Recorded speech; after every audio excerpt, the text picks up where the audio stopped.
Gunjan, let's start.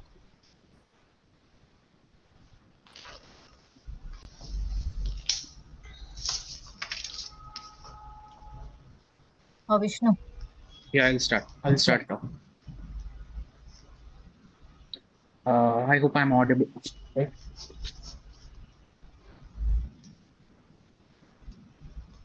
Am I audible? Yes, Vishnu, you are audible.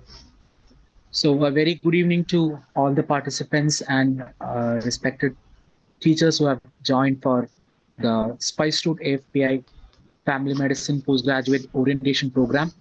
As we all know, we have a new batch of students who have joined in September and October months to our family. And it's very important from our side that they should be taken care and taken along with us in the journey of family medicine training as well as in future. So that is the sole purpose of which we have uh, decided to conduct this kind of program, just like we have it every year. So we have eminent teachers who are the family medicine consultants and teachers who have been in this field for quite some time just to enlighten all the new residents. And there are so many residents who are currently doing their residency in the first year and second year who have also joined for this event. So without much waiting, I will want to welcome the respected dignitaries, Dr. Raman Kumar sir. He is a National AFPI President. Uh, welcome you, sir, to this meeting.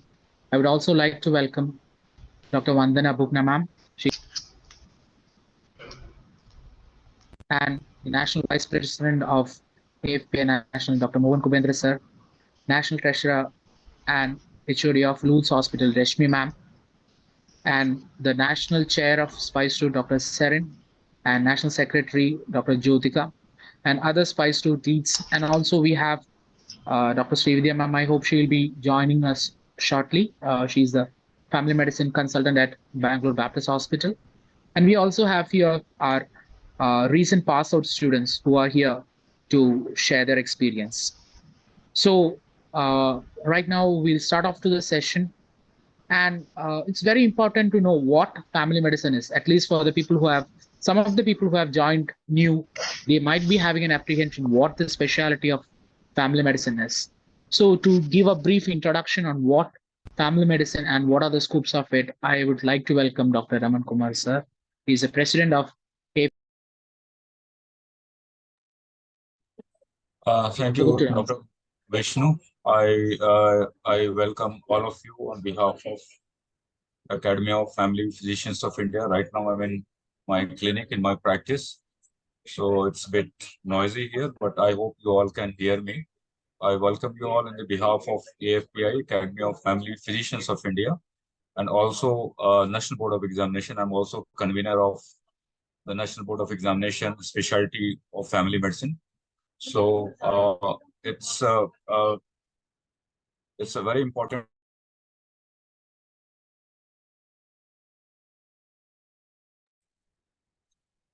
So it's important that we all connect at the beginning outset, because in different parts of India there are different institutions where the training pattern of family medicine, although it has to be uniform universally as prescribed by National Board of Examinations, but it may vary depending upon what kind of institution it is, if it is owned by government, private, corporate, non-profit. So all have their different service philosophies, and it may vary slightly from different institutions, even from place to place. So the idea is to bring all the residents, the trainees together on the same platform at the same level of training. And a decade back, we had difficulty in knowing even the basic concepts. But now, through the platform of AFPI, as we all know, is Academy of Family Physicians of India. So largely, our vocation is family physician's vocation. But what I'm doing right now in my practice, I'm sitting in my community-based clinic. I used to work at hospitals during my training and afterwards for long years, but now I'm independent family physician practicing as a consultant physician in my community, and I'm totally independent, private, doing private practice. in my own financial as well as professional capacity. So, family medicine is a clinical domain. Many times people want to know if it is recognized. So there is no question of recognition. It is there in the schedule of Medical Council of India for many decades, now in the National Medical Council's schedule. Also, whether it is a new branch, it is not a new branch. It is there for 3 to 4 decades in the legalities. Whether it is part of any other specialty or a branch of other specialty, we have to be clear, because community medicine, family medicine, general medicine, forensic medicine, all are differently and distinctly placed as per the legal documents of the National Medical Commission. So we need to understand that these all are separate and distinct specialties. Family medicine is also one of them. The only difference between these specialties and family medicine is that we have to understand that it is a clinical specialty, largely, majorly based in the community-based services or interface. Whereas, it starts from home to hospital. It covers all spectrum. It is not just one part. So that is the interface of the service. And it is a discipline, of course, because it has distinct test books, a distinct curriculum, which you will see in your National Board of Examination distinct curriculum. It has a journal, not only Indian journal, but also international journals.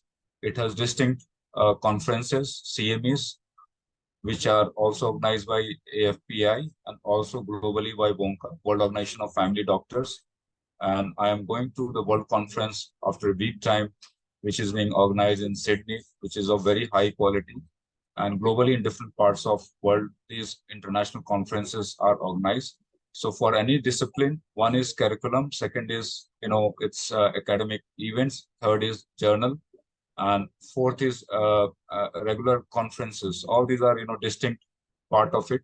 And family medicine has all these features in India happening right away. Earlier, we did not have these organized separately, so there was confusion. And many times people used to take it as, part of internal medicine, as you may, be exposed to it through your postings in general medicine, or at times, your papers may be called community medicine. So there may be some confusion. But my advice is to go through the curriculum of the 3-year DNB family medicine, which adequately, makes it clear what the purpose of training in different disciplines or specialty is, and what is the conceptual family medicine is. So with these words, I will not take more time, because we have other dignitaries and also office bearers of Spice Route as well as AFPI. And our idea is to support you throughout your training, not only starting and doing the residency program in a right way, but also help you through training programs, and also afterwards in passing your examination, practical as well as theory, and afterwards setting up your career, be it in service or in practice, in all domains of service interfaces. So we will help you throughout all these phases of your career, earlier career, late career, and I hope you'll find this interaction useful. And it is better to be connected together, because many times people are isolated. Each institution will have 2 or 4 seats only. Many of them are very new. So at your places, the faculty or the coordinators, many times they may not be, well versed with the conceptual aspects. So be connected with your own community of family medicine specialists, family physicians, experts, practitioners, teachers, faculty, and always learn from each other, and it will be helpful in your career development in a long way. Thank you all. Thank you, Spice Root, Dr. Serene, Dr. Jyotika, Dr. Vishnu. I can see my colleagues, Dr. Mandana, Dr. Mohan, Dr. Resmi, Dr. Gunjan. All of you are doing great work and doing leadership job. And I hope all the new residents will join AFPI, and we will keep connected throughout your training as well as afterwards. Thank you very much. Thank you, sir, for giving an overview of what family medicine is. And knowing about family medicine, we also be knowing more about Academy of Family Physicians of India, and what or how is it important being a member of AFPI, And to enlighten on that, we have Dr. Vandana Bhuvna. She is a General Secretary of AFPI and a practicing family physician in Delhi. Over to you, ma'am. Thank you, Dr. Vishnu. I'm audible. I hope so. Yes, ma'am. Yes, ma'am. So, Dr. Raman has just given the overview of what family medicine is about. My address is more to the residents who have joined recently the family medicine, and I feel this is a wonderful platform where you are being interacted with all the stalwarts of the family medicine leadership, leaders of this family medicine branch, because when we joined we were nowhere, we had no direction, we didn't know where to go. But with this concept and thought, Academy of Family Physician was incepted in 2010, and we are the founders member because today we are interacting with you people. Not the purpose is not to get you the member of AFPI, because Academy of Family Physicians established academy and this is doing wonderful, but with the same thought of people should be coming under one umbrella and they should have a vision and direction and mission in life. So AFPI was established in 2010 with very few members in my own clinic itself. Gradually the branches scattered all around India, and now we have almost state chapters in all over the states of India, and we are doing multiple academic programs. So there is a national conference being every 2 years held in all over the country, and it is called FMPC. There are multiple state chapters who are doing the state activities, be it webinars, seminars, or there's annual state chapter conferences are being held. Then you now know about the spice route chapter of the AFPI, which is a young doctor movement. If you are recently past postgraduate, then you become a member of this or graduate, and there are being multiple activities being done by Spice Route, and multiple PG orientation programs and classes and webinars are being done. Then we have a Journal of Family Medicine Fabric where you can post your all the papers and uh, cases you can publish there. There's the platform which is open to the AFPI members. Then again, Dr. Raman talked about the Bonka movement, which is the international young movement, and there is a benefit of the AFPI member being member of the Bonka movement also.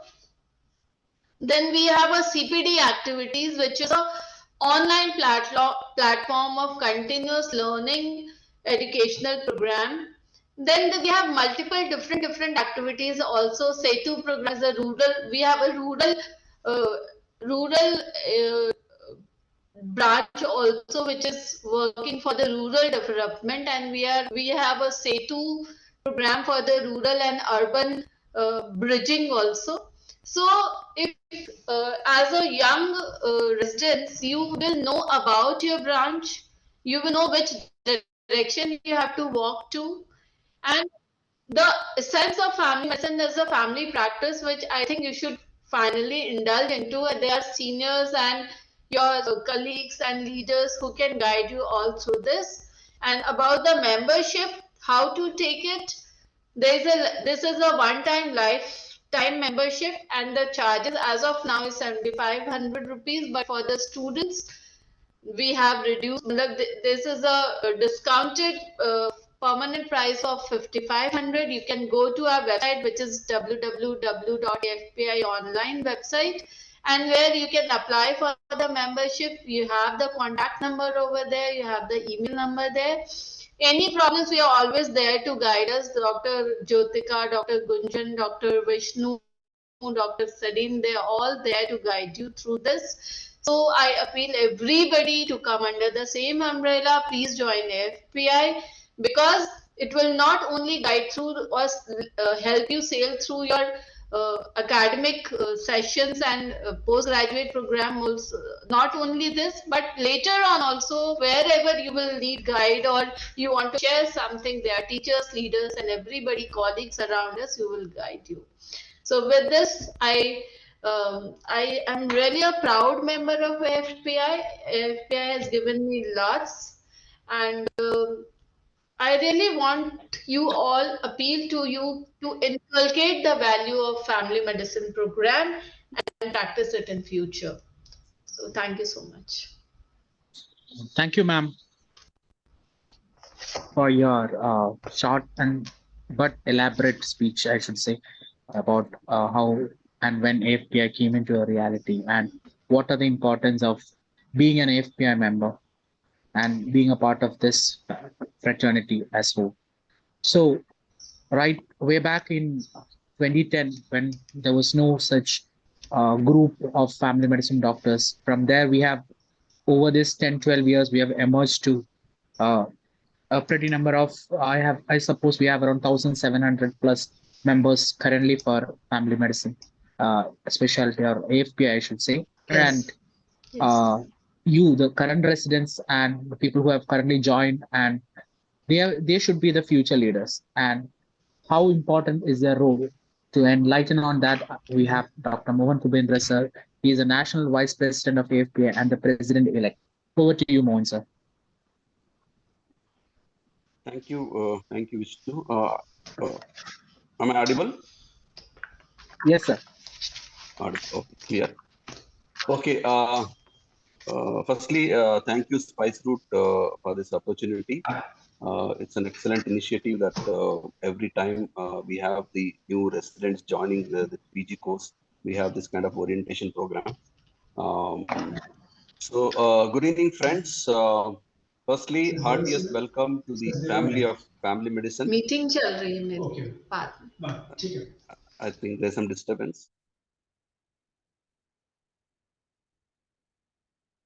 Can you mute others, please? You can continue, sir. You can continue. So, heartiest welcome to the family of family medicine, firstly, and congratulations. I must congratulate all of you for choosing one of the best specialty in the medical profession, the most rewarding and most gratifying field of medicine. Family medicine is the most rewarding medicine. It may sound very far.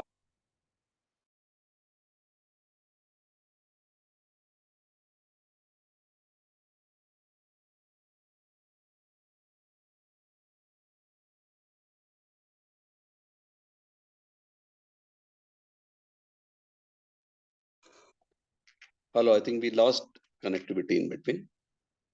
Am I audible now? Yes, sir, you are audible. Hello. Yes, sir, you are audible. Yes, You're sir, we can audible, hear sir. you. Just a minute. I think you got a call or something and it got disconnected. I'll come out of this Bluetooth. Yeah. Hello. Yeah, sir, you can change those settings. Yes. Okay. So, am I audible now? Yeah. Okay. So, maybe I was just saying that family medicine is the most rewarding and gratifying field of medicine. Okay. So, my statement might sound very formal, coming from someone who is in this field, a family medicine leader. You might think that he has to say this in this forum, but let me tell you, mark my words. You will thank yourself for choosing family medicine at some stage in your professional career. I'm pretty certain about it. So why did I say this, that this is the most gratifying field of medicine? I'm telling from my own personal experience. So just to substantiate my statement, I would just narrate what was my routine for today. And this is the kind of routine for almost every day in my professional life. So today morning for 1 hour, I did my workout, the routine workout. Then we had some community program for which we are all preparing. So I participated in that for an hour. After that, I had online consultation for 1 hour. I consulted some 4 patients there. Then from 10 to 11, I was in the clinic seeing patients. After that, I was in a senior commune colony, a gated community, where we held a annual flu vaccine campaign. We vaccinated about 50 senior citizens today um, from my center, that is Spandana Healthcare, which where I am practicing in Bangalore. Then came back, saw some patients, then had my lunch, then I played golf for 2 hours. Then from 4:30 on my way back to clinic, I did one home visit. There was a bedbound patient who had requested for a home visit, a patient of progressive multiple sclerosis. I just spent about an hour there with the patient. That was my first consultation.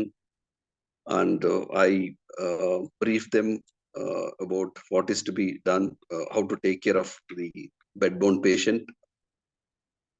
Then came back in the clinic for another 2 hours, saw some patients, and now I am participating in this event. So you just tell me which other occasion or which other profession will give you this kind of diverse, what do you say, activities in a day's life. So that is family medicine. So please don't have any doubts, because this is one doubt we also had as residents, and I think most of you it'll keep on playing in your mind whether you have done the right choice. So please don't allow that to come to your this thing, because initially you might get this kind of thought, but eventually overall, when you complete your this thing, you will realize that you have done the best choice. Okay. So what role can AFPI play? So I think Dr. Raman has already narrated, has mentioned what all AFPI is doing and what all activities Dr. Vandan has already mentioned. So all I can say is that AFPI and Spice Route specifically for the PGs is an excellent academic resource. And in fact, if you attend all the activities of AFPI and Spice Route, I think it will cover the whole curriculum of the DNB. 3 years curriculum will be covered if you attend all our conferences or CMEs or CPD activities, the Spice Route activities. I think that will cover all the other things. So that is the kind of resource you will get from AFPI. And recently, Spice Route has started the PG wing. You just become a member of the PG wing, and you will realize yourself that how much you are learning on a daily basis. On a daily basis, there are some case discussions, and whenever you are in trouble, whenever they are in problem, this is bound to happen, because you are going to be in institutions where there may not be a family medicine consultant, there's no family medicine department. So you may have to go through sometimes a kind of humiliation, and you may be confused. So whenever you are in such this thing, I think the Spice Route and AFPI will always be with you in your difficult times through the PG course and beyond that also. So people who have become members during the PG course, they are still continue, and they are still being very, very active in the AFPI activities. So in fact, AFPI and Spice Route does a kind of hand holding during your 3 years of residency program. And most importantly, it provides a platform to grow as healthcare leaders. Remember, all of you, that when you step into this journey as family medicine specialist, you're not just a student when you are doing residency. You are all potential leaders. So, in fact, you are in a we are in a very critical stage of our healthcare system with the new AMC regulations, guidelines and all. So primary healthcare, you will see a transformative change. Whether it is good for bad, time will tell, but our focus will be to ensure that whatever changes happen, the transformation take place in the healthcare delivery system, it is in favor of the primary care and family medicine. So AFPI provides an excellent platform for all of you to grow as healthcare leaders. In fact, AFPI and Spice Route is a kind of informal mentorship program actually for these 3 years. So it is you will be mentored indirectly by all the leaders of family medicine in the country. Okay, so please embrace this opportunity. Don't let this go off. Embrace this opportunity with enthusiasm and zeal, and because you are the future architects of our the healthcare system. You are the architects of the healthier, happier, and better tomorrow. So I once again welcome you to this transformative world of family medicine. It is going through a very, very transformative changes. There is um, the changes in the entire healthcare system, but I think primary care is seeing the very transformative changes, and you will all be part of this. So let us all together take this legacy forward. And I once again welcome you all to the family of AFPI, and thank you, Spice Route, for this opportunity. Thank you so much, Mohan sir, for giving such an informative uh, insight to the activities of AFPI and how important is to be a part of AFPI and its activities. And having heard about AFPI, I should say Academy of Family Physicians of India is one organization which give due importance to the young doctors of the fraternity. The whole reason why we have the Spice Route India movement, which is the organization, it's a part of Young Doctor Organization, a part of AFPI, in which you all are part of, the newly joined residents are a part of. And to speak more about Spice Route, its activities, and what we are doing for the residents, I would like to invite the National Chair of Spice Route, Dr. Saren Kuriakus, and the National Secretary, Dr. Jyotika Gupta. Over to Dr. Saren and Jyotika.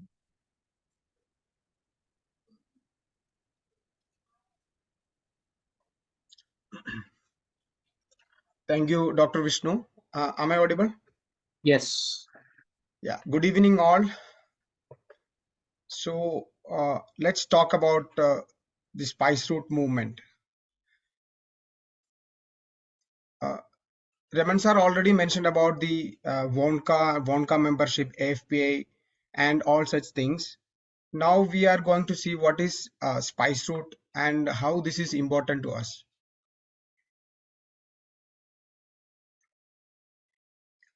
So before that, let me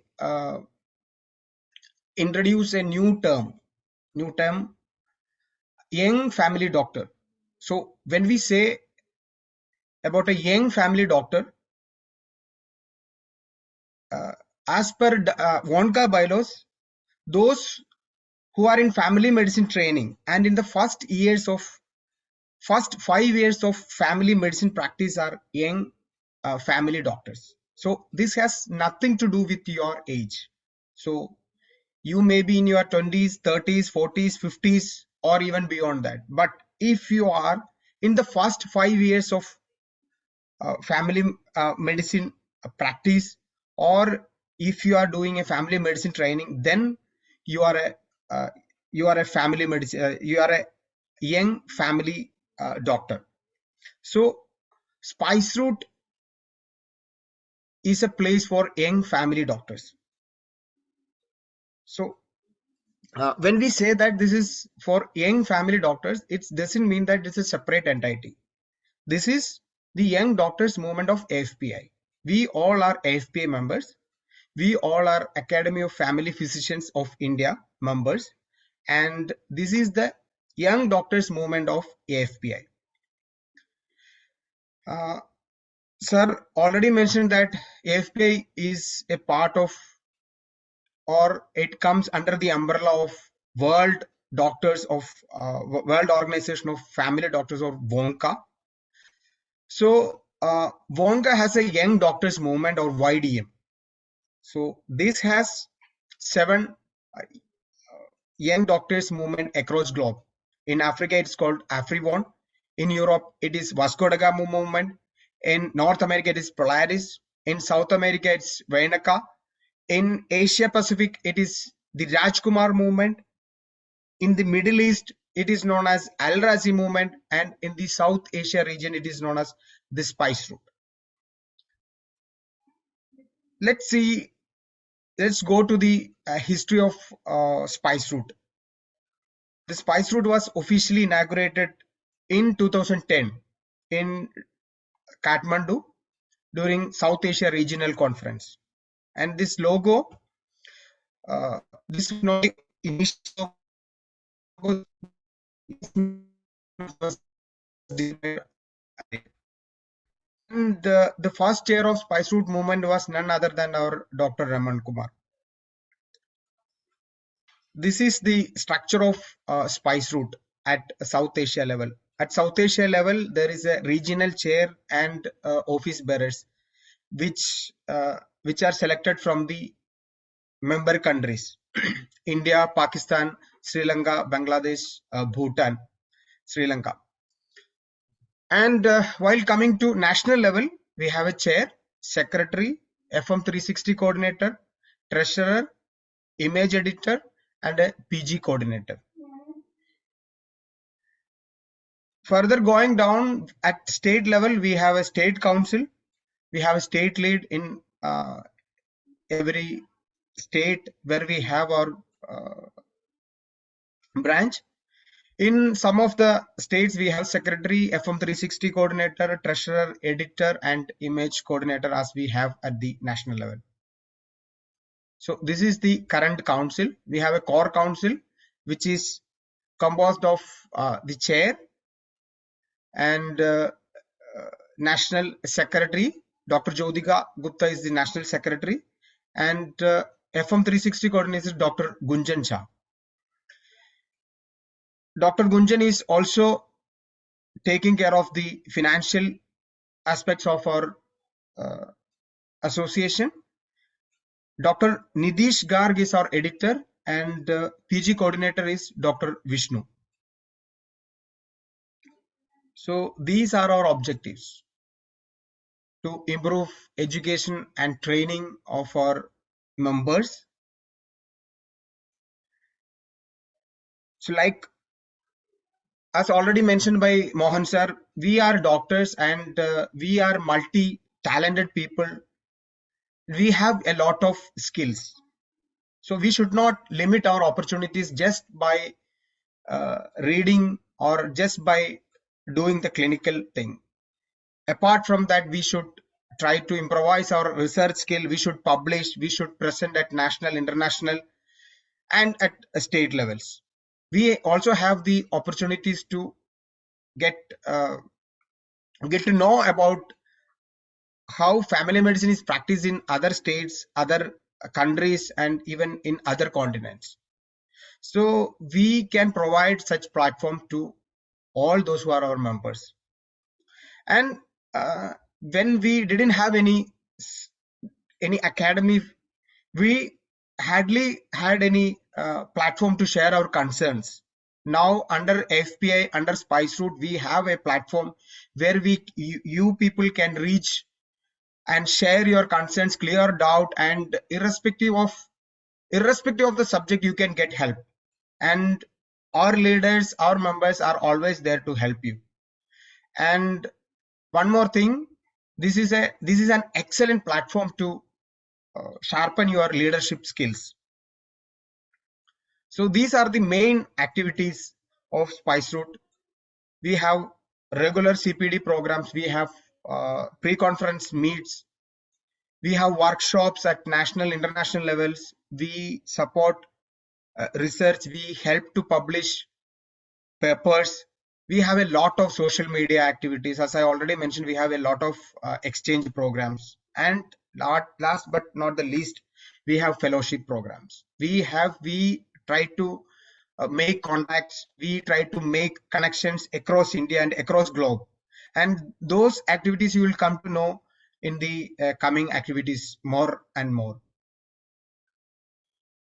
These are our core teams. We have an editorial team where everyone gets a chance to write articles, express and improvise your skills.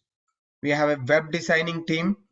We have a technical team for publishing, creating posters, writing articles, we have so many activities. These three are our core teams which runs at the national level.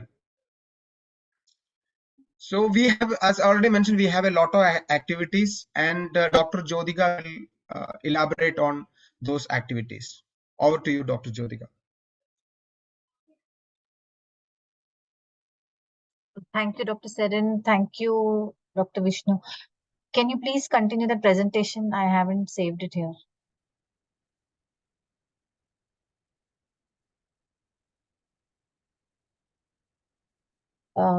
So I'll quickly share whatever activities we have done in the past 3 years. So the Spice Route India current council was installed in the year Jan 2020, which was exactly 2 months before the COVID lockdown hit. But since then, we started with a lot of online activities. Can you change the slide? And we had the first ever online meeting wherein we gathered and made a plan as to how to start our activities in each state. At that time, we just had about 7 state coordinators, and today we have more than 500 members under the umbrella of Spice Route. Yeah. Next one. Just before lockdown hit, these were a few physical activities that were done under the Spice Route brand. So Dr. Sankha was the regional chair at that time. That is, he used to head the South Asia region, and he had visited Bangalore and Kerala, and it was nice to get to know about Spice Route through him. Next one.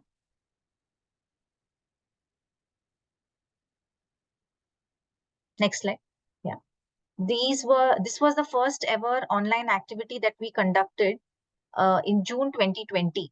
So we had about 100 participants who joined us, and from each state we had 2 people who actually spoke about their experience of handling the COVID pandemic, and that gave us strength, hope, and a sense of someone being around and in the same kind of space that we all are in. So that was the first ever activity that we did. This continued through the year, or rather the past, in the year 2020 and 21. We had our regular council meetings. We had our meetings with the state leads, and the core council also attended meetings at the South Asia level. These were our academic activities that were done during the lockdown. So every month, one state would host the academic session. So the PG student presents a case and the faculty member is a moderator. And this has been continuing, and this will continue even going forward. So during that time, we also continued, the FM 360 program. We did a virtual FM 360 program wherein people from different states, I think 5 states, actually presented something special about their own state, which was a part of the, like, how they handle COVID, as well as they spoke about something about their culture, state culture. So about FM 360, of course, Dr. Gunjan will be talking and, briefing you all. But this was a very nice interactive session, and we managed to conduct it virtually even back then. Next one.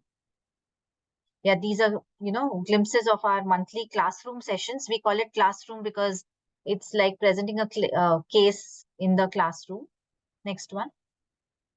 Various webinars we keep conducting on a regular basis.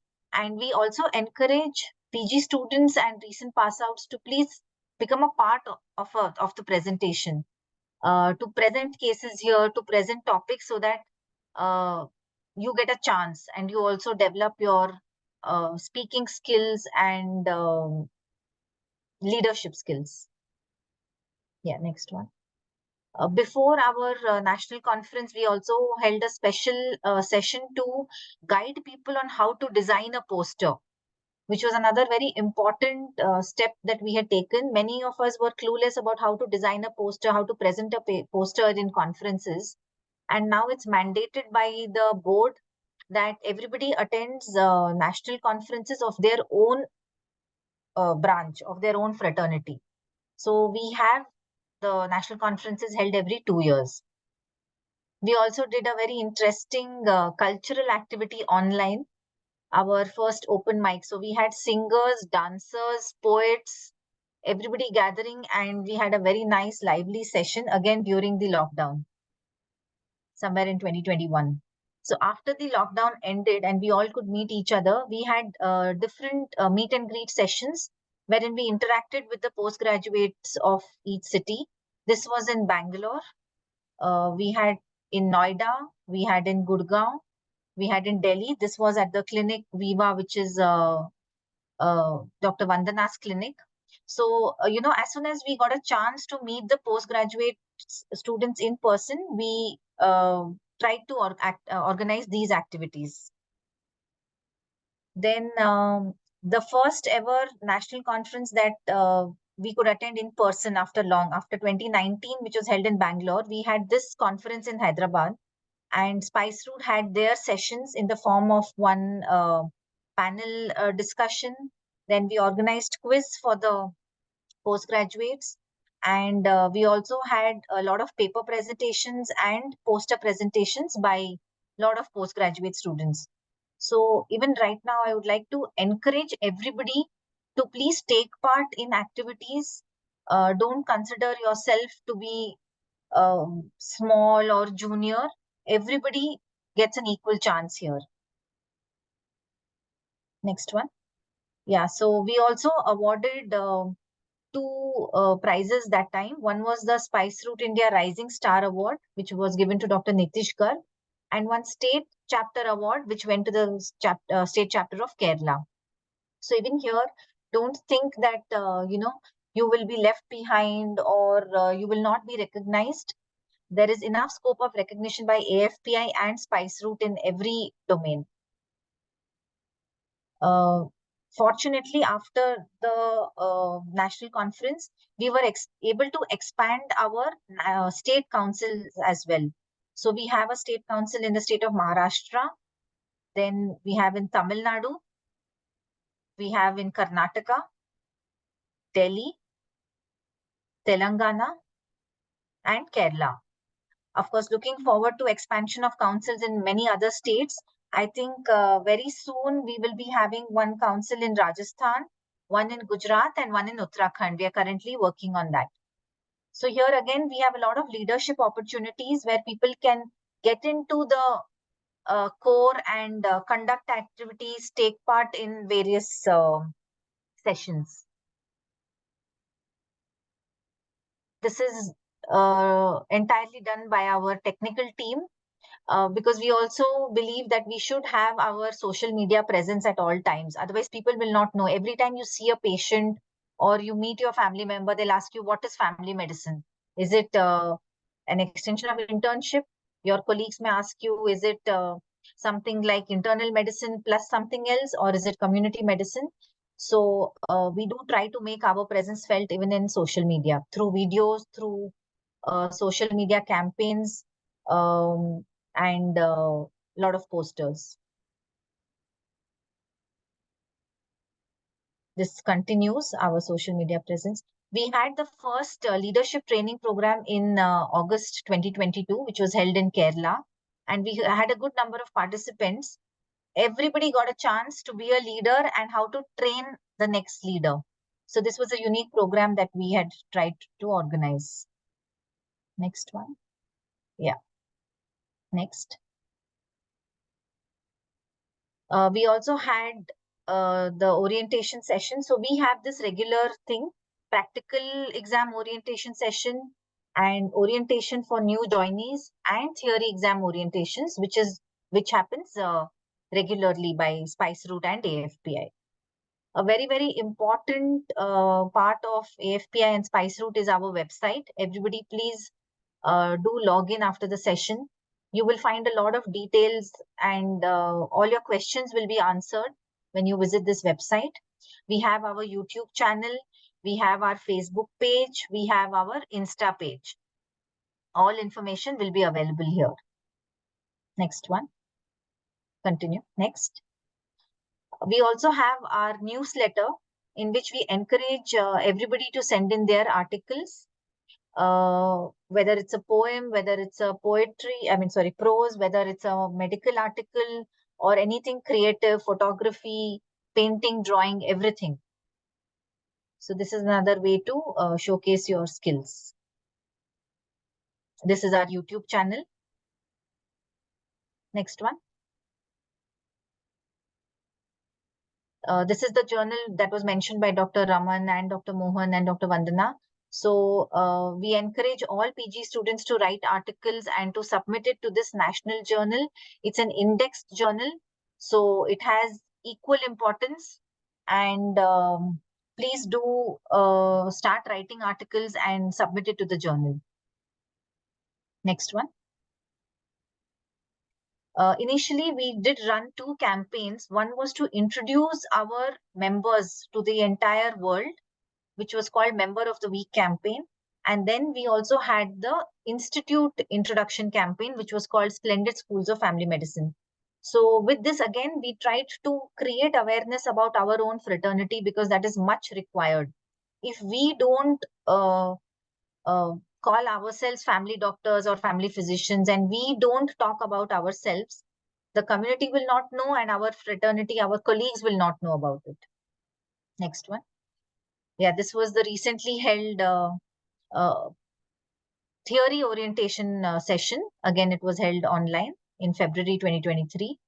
We had the first practical exam orientation session, which was held in Kochi in July. And that was followed by having a session in Delhi in August. So September, sorry. So these 2 sessions were the first of its kind, and it was great to see the participation by residents. We encourage that residents come and present cases and get a feel of the real exam sessions. Next one. A few more activities that we all had. I was a speaker at GP Association conference in Mumbai. We had the first National Family Medicine Day celebrations in New Delhi last year. And at every chance that we get, all our leaders try to meet postgraduate students in person to interact with them. So this picture shows Dr. Seren and Dr. Vishnu with residents of Trivandrum, KIMS Health. Just last week, we had the theory exam orientation session for the diploma students, which was taken by Dr. Raman Kumar, because this is the first batch of diploma students who will be taking their exam in month of December. Along with so many activities, VOMCA and AFPI always recognizes the star performers. And Dr. Anuna Vinod, she's with us here today, and she was the winner of the Spice Route Star Award in the South Asia region. So do remember that there is always going to be recognition for your efforts. Then, as a part of the National Family Medicine Day celebrations, we had Dr. Kiran from Mumbai who spoke about our movement, and he also interacted with a lot of PG students there. And this was the first state conference of state chapter of Rajasthan, and we had around 20 postgraduate students who attended there. Dr. Vishnu and Dr. Vidyut were part of this conference, and they were lucky to interact with so many people there. And that's why we are looking forward to having a new chapter in the state of Rajasthan. So that is about all our activities. One thing that I want to say, I think AFPI is the only organization which actually conducts an orientation session for their PG students. This is required because of the lack of awareness, and we feel we are lost in this whole specialist population. So please do be connected to us. We are here to guide you at every point in time. Thank you. So thank you, Dr. Saren and Dr. Jyotika, for that exhaustive informative session on Spice Route and its various activities and how the residents from all over India can get connected with us. And we also have the group for the current residents where we have around a good number of participants, residents from all over the country. I have tried to include most of them. And if by chance any of you or any of your friends are not there yet, I would suggest to send me your contacts so that I can add. So moving on to another segment, which is again a part of Spice 2, that is the FM 360 program. To introduce upon that, I would like to welcome Dr. Gunjan. She is the FM 360 National Coordinator for Spice 2 and a family medicine specialist at Ghaziabad. Over to Dr. Gunjan. Hello everyone, welcome the new residents. If this is your first session you are attending, then you have got a good glimpse of all the new things happening around for family physicians. The AFPI group and Spice Root group is a good movement for all of you. Some of the students who have joined here are second year, third year once residents who did not have an idea in their initial year. So first of all, hearty welcome, and understand one thing, there is a saying, if you are the smartest person in the room, then you are in the wrong room. So if you at times feel that your branch and the people around you are unable to understand your branch, you need to come out of that room and find a place where similar minded people are appreciating what you're doing. AFPI and Spice Root movement is exactly creating that for you. You have to understand that change is the only constant here, and gradually people will understand the importance of your branch. Now, as a wing of Spice Root, why FM360 came into place and what is its importance? The exchange program is meant to give you an idea of how things are functioning in other institutes or in a proper clinic setup of private practitioner or a polyclinic setup. When you have a glimpse of that, you understand the scope of your department in the future lines. It is being planned on the city level, between states, within the country, and even in the international level. There are multiple Spice Route India movement, contemporary things having across the world, and exchange programs are being planned between them as well. Now, the question for you is how you can do this. For that, you have to get into touch with, of course, AFPI and Spice Route movement, become a member of that, find the contact of the Spice Route representative of your state. Thereafter, after we have few interested entries, we'll find exchange program options and timing suitable for you. Thereafter, it can be coordinated. So first step is to reach out. Why you need to do it? When you get into touch with other centers and other people who are studying this residency, or you get to go to other nations and find their residency plans, you are exposed to better curriculum, because not every institute is having good curriculum right now in India for family medicine. So this exposure is important. When you can plan this? Within 2 to 3 years of your residency, and after that, the first 5 years, we consider you young doctor, and this option is available for you.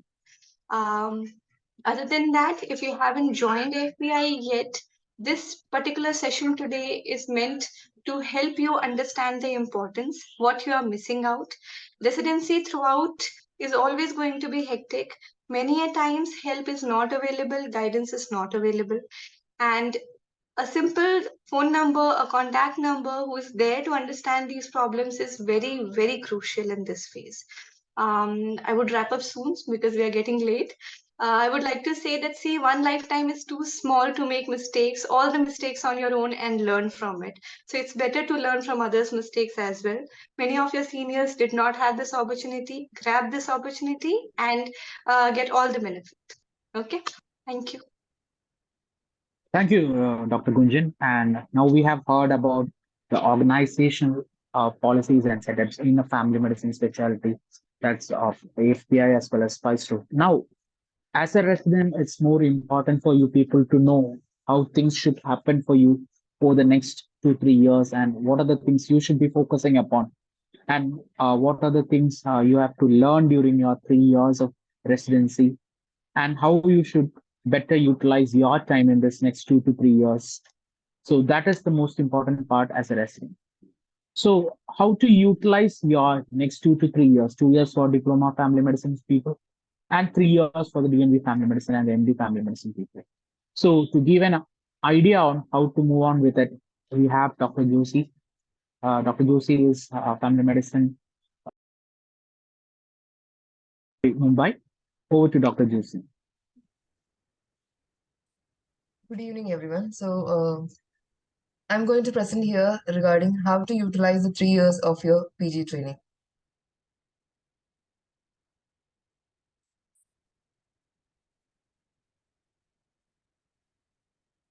So, so before that, let's see. Uh, so all of you have in your mind what is your future plan. So it can be either to have an OPD setup, either to work as an ICU intensivist, or to work as a full timer attached to an institute, or to own your own hospital. Otherwise, it can be to work as a medical officer at a PHC, or to work as a casualty medical officer, to do house visits, or to work as a ward RMO. So, based on my experience, let me explain to you the kind of patients that you have to deal with. So, the patients can come for the DM control. Often, patients come with elevated blood pressure. They can come with blood reports showing new onset lifestyle diseases like dyslipidemia. Patients can come with UTI, acute gastroenteritis, acute febrile illness, then maturation issues. Patient can come to you with for health checkups.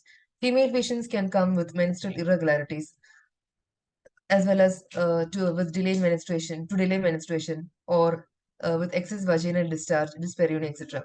Patients can also come with an abscess which requires an IND. Then also patients with CLW, patients with emergencies like chest pain, dyspnea on exertion, acute excessive vision, COPD, bronchial asthma, etc. Patients can come for RT removal, insertion, catheter removal, etc. Patients also can come with reduced sleep. Pediatric patients can come towards you. Patients with severe neck pain, back pain, tingling, etc. Then you have to take care of patients with ear pain, redness in eye. Then you also might have to attend labor in PHC. Then you have to deal with postmenstrual bleeding as well as abnormal uterine bleeding. So based on all these experiences, let me tell you where all you should be posted. You should have anyways thorough medicine posting, 6 months, at least 6 months medicine posting. Then you should have an OBGY, pediatrics, surgery, orthopedics, PMR, ophthalmology, ENT, dermatology, then super specialties of medicine like chest, cardio, gastro, nephro, as well as an anesthesia and psychiatry posting.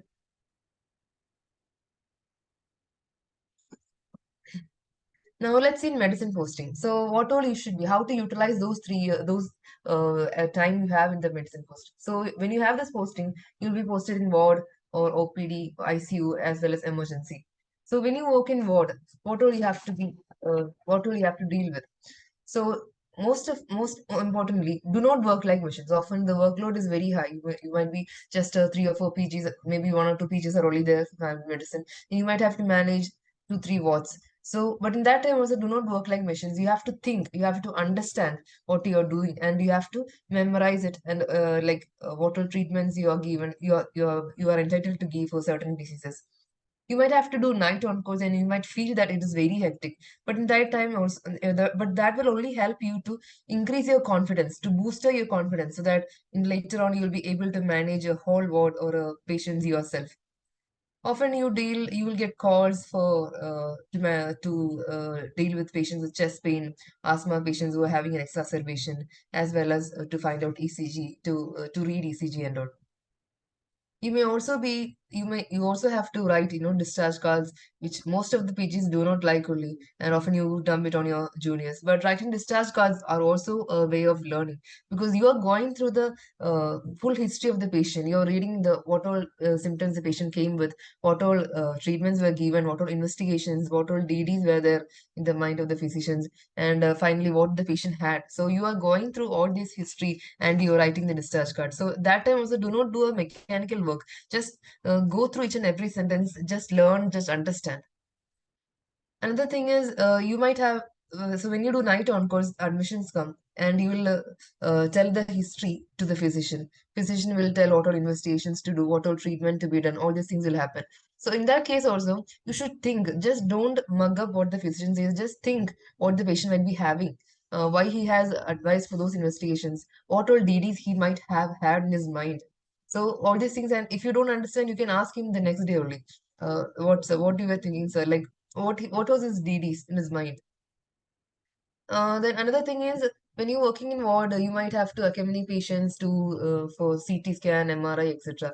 In such cases, instead of just going through mobile, just see what is happening, like the CT film and all. If you discuss with the radiologist regarding the CT film, MRI film and all, you will without having a radiology posting, you will be able to read MRI films and CT films later in your life.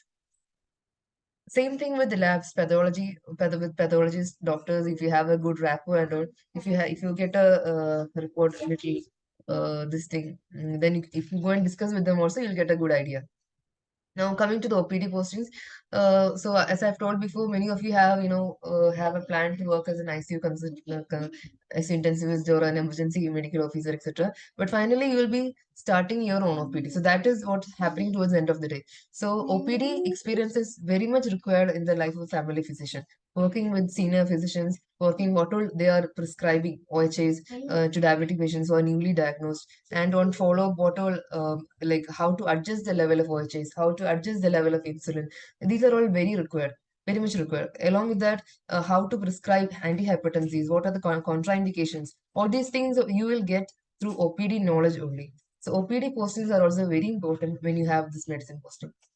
Then ICU posting is also, so many of the institutions, they think that family physicians ICU posting is not required, or it is something a bit of high, it is not required, like that many people think. But it's not like that. ICU posting is also very much required for family physicians, because then they will come to know how to deal with emergency life threatening situations like MI, like pneumothorax, or acute exacerbations, fluid overload, such things. So ICU posting is also very important for family medicine students, because that way. Next is emergency posting. So that I should say that emergency posting is the best platform to learn, best platform, because you're getting a patient with fresh findings. The patient has not been administered any medications. You're seeing with the patient for the first time. So in that way, you will get a you will be able to hear good V's, you will be able to hear crabs very nicely, because the patient has not been administered Lasix or nothing like that. You are seeing with the patient, you will be the first one who is seeing the patient. So you will be able to see fresh findings, and you can have a diagnosis of your own if you when you're ready to see multiple patients, when you have a thorough emergency experience. So that can also boost your knowledge. So emergency postings are really very good to increase your level of confidence as well as to increase your knowledge. Coming to gynec posting, so in OPDs are very important for gynec postings, because later in your life as family physicians, you have to when you work in OPDs, people often come with like problems like dysmenorrhea. Dysmenorrhea, they will be having menstrual irregularities, etc. So in that cases also, having an posting, uh, having a gynec experience will boost your experience, and also as well as will help you to gather your knowledge. Pap smear and IUCD insertion are also very good, because that will also help in your OPD, because often patients come for IUCD insertion. And if you're planning to work in PHCs, labor posting are also mandatory, because often you have to attend deliveries. Coming to surgery posting, OPDs are very important when you have surgery postings, because here you come across patients with hemorrhoids, patients with hernia, and of course we are not going to do any hernia plasties, but to how to recognize a lump as a hernia, or how to manage hemorrhoids. These are all very important, as well as how to deal with abdominal pain patients. These are all very important in the life of a family physician. We also should accumulate our skill in doing minor OT procedures like IND, then RT insertion, catheter, etc. So coming to orthopedics, it's given in a NB seminar, NB lecture, sorry, in NB curriculum, that a family physician student should be able to put cast and slab. So that is also important. Same time, you will also have to attend OPDs, because many patients come with back pain, tingling in numbness in upper limb, lower limb, etc. So in that case, how to manage such patients, when to order an MRI, when a MRI hot spine, and all that you should know about that. Next is PMR posting. PMR posting helps us to, in PMR posting we learn what all are the exercises we can advise, like quadricep strengthening exercises, lumbar muscle strengthening, etc., to deal with the neck pain, back pain, etc. Coming to the opthal, ENT, and dermat postings, attending OPD is very important in all these postings. You should know how to deal with emergencies like foreign body in eyes, ears, etc. You should have a basic knowledge to understand skin lesions like chickenpox, urticaria, miliary, etc. So you should be able to give that prima facie treatment when patients come with skin lesions. Also, you should know how to treat acute conjunctivitis, otitis externa, media, as well as how to use an ophthalmoscope, otoscope, etc. Coming to psychiatry posting, here you should know how to recognize depression, how to recognize schizophrenia rather than anxiety, how to deal with reduced sleep when we have to refer a patient to a psychiatrist. Then coming to pediatrics posting, of course, you have to attend OPDs as well as you should know how to manage pediatric emergencies. Anesthesia posting are also mandatory. Anesthesia postings, you get to learn how to give regional blogs, angle blog, ulnar blogs, radial blogs, that all things. So finally, I should say that academics are also important along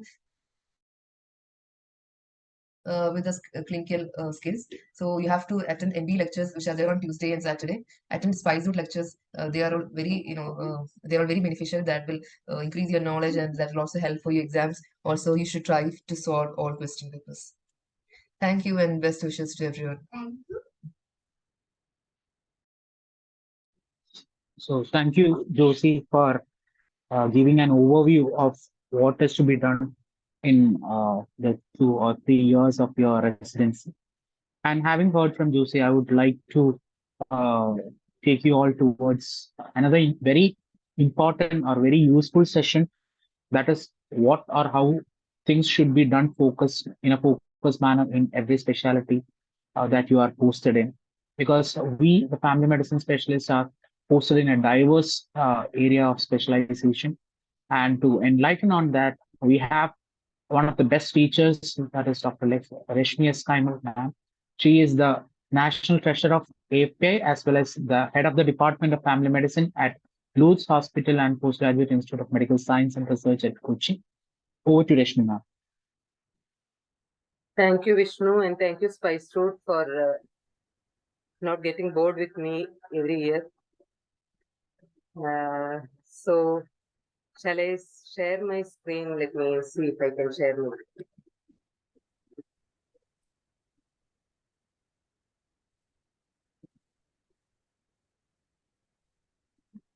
Yes, ma'am, your screen is visible. Yeah. Yes.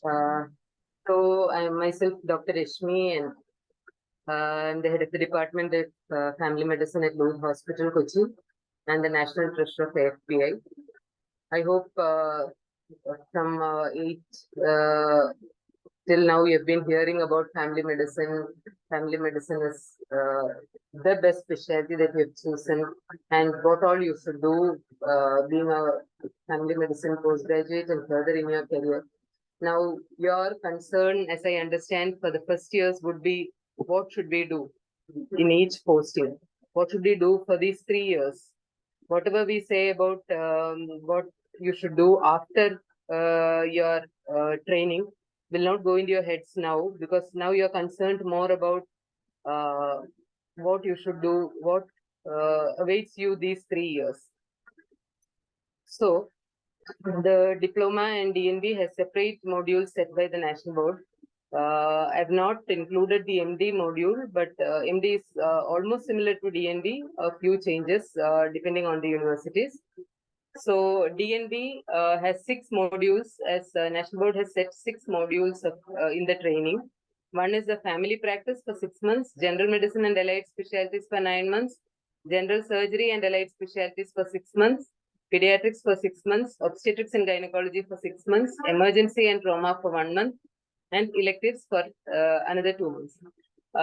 Actually, though it is named as general medicine, general surgery, pediatrics, obstetrics, and gynecology, the most important thing that you all should understand is that family medicine is not a mixture of all these specialties.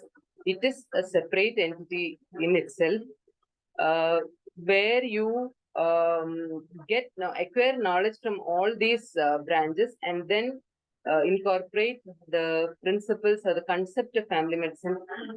I think family medicine should be considered as a way of life, which has to be incorporated into all these knowledge areas. So the diploma or DFM by the NBE has their syllabus is like curriculum is like foundation for point that is half month, general medicine for 5 months, pediatrics for 4 months, obstetrics and gynecology for 4 months, general surgery including anesthesia for 1 month, ENT, ophthalmology, orthopedics, PMR, and psychiatry 15 days each, dermatology for 1 month, emergency medicine for 2.5 months, and a community health center for 3.5 months. This bracket 0.5 plus 3 and all is the split that National Board has given in their guidelines. So now introducing you to a new term, which is specific learning objectives, SLOs. So that is what should guide you when you go to each posting. That is the knowledge and skills to be acquired during each specialty posting. That is what is meant by the specific learning objectives of each specialty. So there is an exhaustive list and a comprehensive, at the same time, comprehensive and exhaustive list designed by NBE as well as NMC for the MD students. What should be the SLOs for each posting for a DNB candidate or a DFM candidate or an MD candidate? So before you go to a posting, it is all given in the website. So be familiar with the SLOs for each area. What you should know when you go to a posting, that you can go through the specific learning objectives given in the website. And more than that, you should know about the work done by all specialty departments of your institution, because in some institutions, some department may be stronger and may be doing lots of work. But sometimes it may not be useful for the family medicine from the family medicine point of view. In some institutions, some other departments may be very strong, and also academically oriented departments, which are the more academically oriented departments in your hospital. What are the works done in each department in your institute, so that you can from the SLOs that you've gone through in the website and what is done in the hospital, you can have a balance. You can know what you should do when you go to that posting. If you go without an idea, you're going to get in trouble. Before you know, the posting will be over and you'll not have learned anything. Now, what are your expectations when you go for a posting or when you join family medicine itself? You think that faculty in all other specialties know what family medicine residents should learn. You also expect that everywhere these SLOs would be implemented. And you think that everyone will supervise you while you can learn the procedural skills. There'll be a lot of academics. That's what you all think. I have heard PGs complaining that no academics. So when you join, you expect a lot of academics like what you did during your MBBS days. And you think that after each area, you would be given a guidance on how to improve your knowledge in that area. These are your expectations when you go for posting, but reality strikes when you go to the posting. You understand that faculty in other specialties have no idea about family medicine at all. And what they make use of as cheap labor in most hospitals, DNB, not just family medicine, most specialties are just cheap labor, more of clerical work. And there is no academics as you expected. And when you say SLOs, they ask you like, what are SLOs? And there are only the formative assessment test conducted by the National Board, which is made mandatory, and the final exams. There are no periodic assessments of how far you have improved and what is there remaining to improve. So there is a gross mismatch between your expectations and the reality. So this is an old idiom, that is, when life gives you lemons, what do? You make lemonade out of it. You have to know your strengths and weaknesses. That is the first thing that you should know. Because after MBBS, you know that which area you are strong in and what is your interest and where you should improve, which is your weak area. So first thing is, you should know that. The next thing is, you should explore the opportunities in each posting, in each area in your hospital. What are the opportunities that can help you grow? Always be in the OPD, wards, ICUs, emergency, labor room, operation theater, wherever you are posted, be there. And because even sometimes you may be thinking that you're just wasting your time hanging on around in the OT, but there may be 1 or 2 points that you learn once you come out of duty. So be there when you're posted there, and be open to learn or ask and clear doubts, because most of the DNB or the DFM is being conducted in hospitals which are not academic institutions as such, not medical colleges. So what happens is that the practitioners there, the specialists there, are not oriented to teaching or academics. They are very good in their clinical skills, but the teaching aspects they have not been used to. So unless and until you ask your doubts, or you show your openness to learn, nobody will voluntarily teach you something. So you have to be open. You ask and learn from that. And there should be a constant interaction between your colleagues, your seniors, and the residents of other specialities. Your colleagues and you may be posted in different departments at the same time, or you may not see each other, but still you should find a platform. In this age of social media, I think it's not very difficult. Always interact with your colleagues, with your seniors in the same institution, with your seniors outside the institution, with the seniors of AFPI or Spice Road Movement, also residents of other specialties in your departments. Everywhere there is a learning opportunity. And form study groups or discussion groups so that you can clear your doubts. You can ask each other and learn. And you can discuss interesting cases, interesting patients scenarios. So form study groups. Also attend seminars, present seminars, lectures, case presentations in your institution, journal clubs. If there is no formal schedule, if there is no written down schedule for lectures or case presentations or journal clubs in your institution, please take initiative. You are all 23 plus year olds, 24, 25-year-olds. You're not school students. Nobody needs to spoon feed you. You can form a roster of presentations, and you can go to the consultant and tell, let's see, we have taken a case. Can we present this week, or can we present this week? Or we have put a roster for presentation. Can you approve it? Do you think we should add some other topic? So that is how you show your interest in learning, and that is when the consultant thinks, okay, yeah, I should guide them. These these residents are interested. So don't wait for the consultants or somebody else to guide you. Be your own guide. You form groups and you form these. You can take the previous question papers or the SLOs given in the National Board curriculum or the National Board webinars itself. Take topics from that and start putting a roster for yourself and your colleagues, and then start presenting. Even if there is no consultant at all, no consultant is willing to come and attend your presentation or your journal club or your lectures, you can present among yourselves. You can guide each other, you can correct each other and learn from that also. So don't wait for the opportunities to come to you. You should find your own path of growth. So during the specialty postings, consider every patient you see as a learning opportunity. The first question is, what book should I learn? What book should I read from when you go to a posting? So keep aside the book, see the patients, and when you see a patient, today you see a patient with dengue fever, you go and read about it.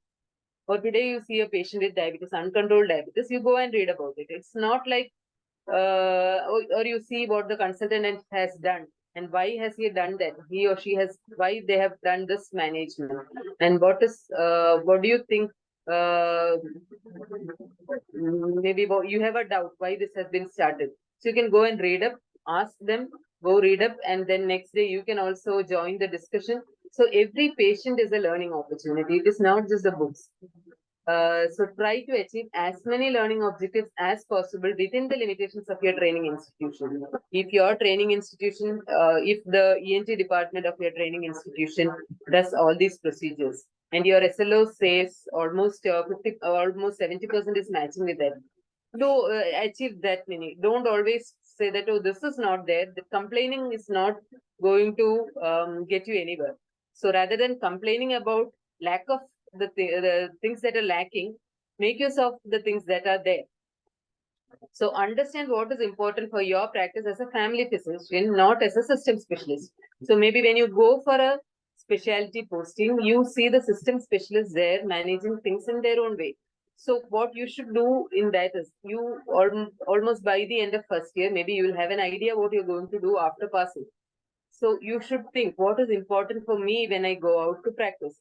So that you should have that idea in your mind. Then only you can learn something different from how the system specialists are managing things, and acquire procedural skills as much as possible. As much as possible, try to be there when there are procedures, and don't say that, oh, today I have to go somewhere, so tomorrow I'll do that. But tomorrow there may not be an opportunity. So whenever there is an opportunity to do a procedural skill, do it. Integrate the principles and concepts of family medicine to the clinical knowledge you acquire from other areas. So all the postings will give you the knowledge in those areas, and you have to integrate the principles and concepts of family medicine. For that, you should know the principles and concepts of family medicine. So kindly go through the principles and concepts of family medicine. So many articles are there.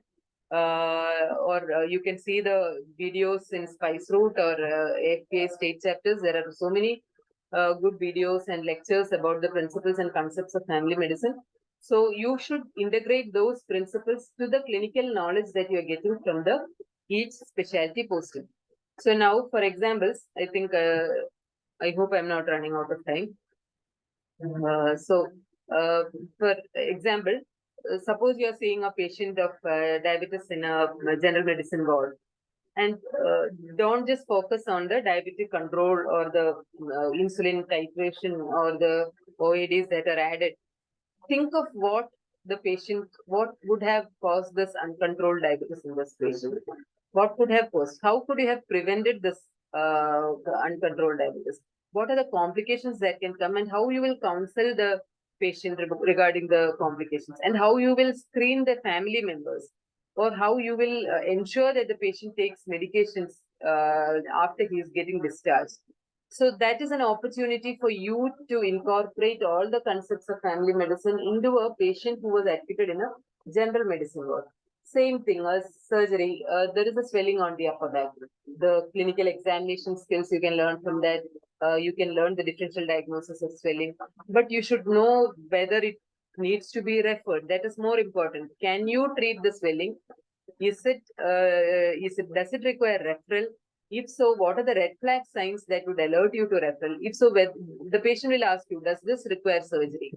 So you should know what are the indications for surgery. You should know what are the complications that can happen after a surgery. So these are the things that you should know as a family physician. When should you refer? What complications can happen, so that when the patient comes to follow up to you with some other complaint, you should be able to know whether this is a complication of the surgery or whether this is a complication of the underlying condition. Only then you can counsel the patient.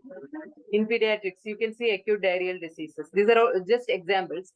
So when you see an acute diarrheal disease, you should know how it was caused. What is the reason for that? And what are the implications on the family because of this child getting admitted in the hospital? So in this way, OBG or dermatology, ENT, ophthalm, orthopedics, psychiatry, emergency, wherever you go, you have to incorporate the concepts of family medicine into the specialties that you are posted, and always learn from your colleagues there in that specialties. Now, some of the frequently asked questions are, which textbooks should I read for each area? I would say that you should read the textbooks that you have prepared for MBBS. Most of the times that is sufficient, but the extra, that would be sufficient for 80%. The extra 20% you have to read from the latest guidelines, latest updates, journals, the classes that come up in all the social media, and the Spice Route or the National Board webinar and the AFPI webinars. So from these, you will get an idea of the latest updates also, in addition to what you have learned for MBBS, those textbooks. So how much to learn in depth regarding each area, depth or breadth? That is always the doubt. So I think that comes only with practice. You have to, you are not learning for your exams. There are two parts. One is your learning for your exam. The other part is you're learning for your practice. So you should know what is important for your exam and what is important for your practice. So going through old question papers and discussing with your seniors will give you an idea of what will come for the exams, what type of questions will come for the exams. So then you will know how much you should read in each area for the exams. Another thing is discussing with seniors of the specialty, you will know what are the routine cases that come to your OPD, or discussing with the patients or seeing patients in your OPDs, you will know these are the things that will come in community. So you should know how much you should. That is, as I said before, you should know the predisposing factors, how this could be prevented, how it can be managed at your level, whether it can be resolved at the primary care or whether it should be referred, what are the red flag signs, what are the complications. These are the things you should know about every illness. So the third question is the same, almost a continuation of the first is exam-oriented learning and practice-oriented learning possible simultaneously. Yes, it is possible simultaneously. You have to integrate both and learn together. From the first year, you have to start learning simultaneously for the exam, as well as you're seeing a long career ahead of you. So it is not just passing exam that is important for you. So you should have an idea of what will happen in your day-to-day practice after passing. So both should go hand in hand. This was a question that I heard in a conference.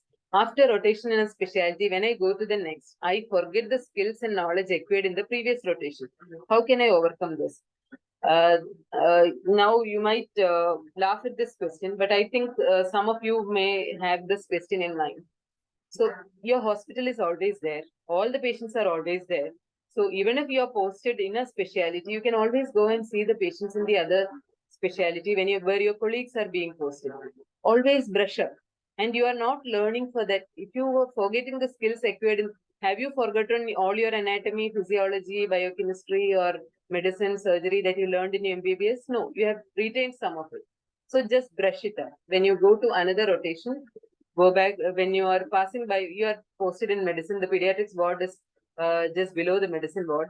So when you're passing through, you just climb up the stairs and you see that the pediatrics ward, there is a patient. Your colleague is seeing that patient. You go up to your colleague and ask what case is this important for us, and then see the patient with the colleague. That is how you brush up, even though you are not in pediatrics posting. So don't restrict yourself to compartments while doing your posting. The whole hospital, the whole institution is before you.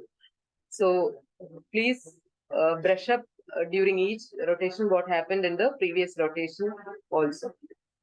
So all the best to all of you. Any doubts, I think we can handle at the end. I hope. Vishnu, is that fine? Yes, yes, ma'am. Yes, ma'am. Thank you all and all the best once again. Heard about how to go about in the next 3 years, what to do in every rotation, how you should equip yourself for your clinical practice as well examination. Next, we have to know how you have to gear up to your preparations to face the examination, which is a very important part as a resident. You have to clear the exam. To give an idea about how to approach the exam or how to prepare for the exam, we have Dr. Srividya ma'am. She is the family medicine consultant at Bangalore Baptist Hospital. Over to Srividya ma'am. Sorry, she's also the HOD of family medicine at Bangalore Baptist. Yes. Thank you, Jyoti. Thank you both. And it's a great opportunity for all of us. And I really admire the amount of work the Spice Route team is putting in for getting the residents in the loop and making sure they are oriented to their family medicine training program. And welcome you all. And I know it's about an hour of session is already gone, so I'm not going to take too much of time. And I'm glad to see that I've been sitting for the last half an hour to observe what were the discussion going on. Quite a few of people who had come before have expressed about how the training needs to happen, what kind of observation you should do, and how you can utilize your posting. Dr. Reshmi has covered lots and lots of things in her 10-minute session, and hats off to her. I'm not sure how she managed to concise so much in the short span of time. And I'm going to briefly talk about how to prepare for your exams. And let me share my slides. Is my slides visible?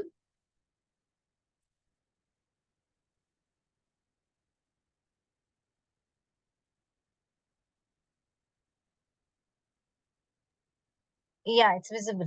Yeah. Yes, ma'am. Thank you. So, how to prepare for the exam? Again, should I just prepare for the exam from day one? Because most of us are like keep it to the last minute and then read it in the last 1 month before the theory and then sit before the practical exam and do it. That's how I see the trend and that's how things have been. But as you are aware, and family medicine is a specialty, it's a very broad specialty where we need to be jack of all trades and we need to know lots and lots of things. And again, this is not to scare you, but it is important that we have to be a little bit more oriented in terms of how to prepare, what kind of things to do, and how we have to plan our 3-year training program.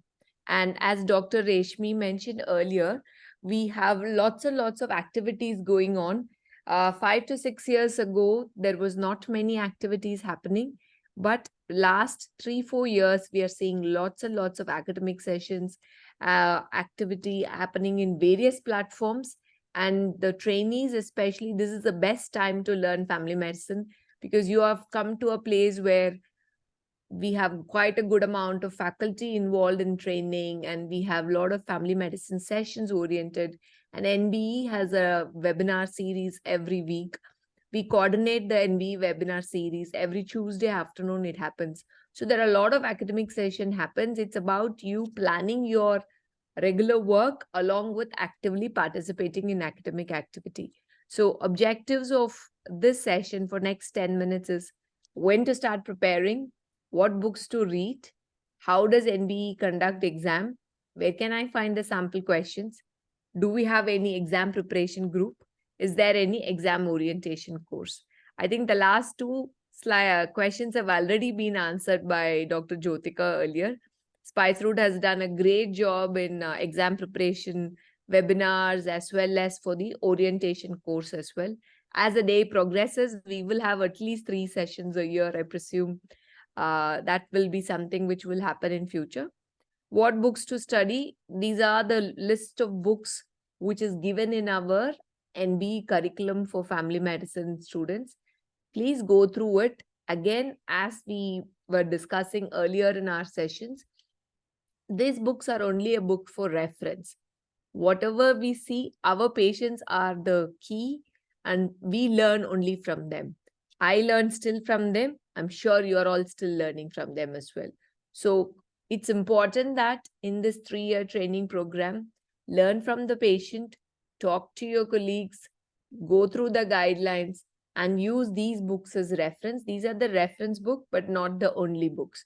So again, I wanted to highlight the fact a lot of guidelines have changed in recent past. So be updated with their guidelines because as you're aware, patients are very tech friendly now, tech savvy, they know everything. And we have to be in par or slightly above them in understanding and explaining the treatment plan. So it's very important that we remain updated with going through our latest guidelines along with using these books for reference. These are the list of journals. JFMPC was already discussed earlier. This is our one of the very important primary care journal and a very good tool for our reference.